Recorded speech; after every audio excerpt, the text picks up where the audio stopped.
नाशिकमध्ये रात्रीच खेळ चाले, नुसता पै पाऊस। संजय राऊत यांनी हा गंभीर आरोप केलेला। नाशिकमध्ये संजय राऊत यांनी पैसे वाटपाचा हा गंभीर आरोप केला।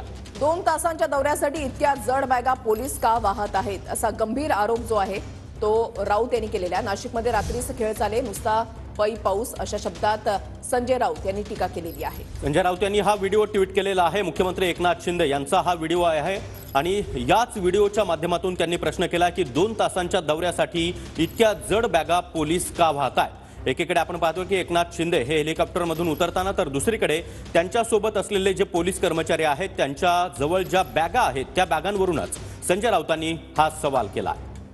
नाशिकमध्ये रात्रीचा खेळ चाले असा गंभीर आरोप जो आहे तो संजय राऊत यांनी केलेला आणि त्यासोबतच त्यांनी हा व्हिडिओ जो आहे तो सुद्धा ट्विट केलेला आहे। मुख्यमंत्री एकनाथ शिंदे यांचे हेलिकॉप्टर, मात्र त्यांच्यासोबत जे त्यांचे अंगरक्षक होते त्यांच्या हातामध्ये या बॅगा ज्या आहेत त्या जड बॅगा का असा गंभीर आरोप सुद्धा संजय राऊत यांनी केलेला आहे। 2 तासांच्या दौऱ्यासाठी इतक्या जड बॅगा पोलीस का वाहत आहेत असा सवाल त्यांनी केलेला आहे।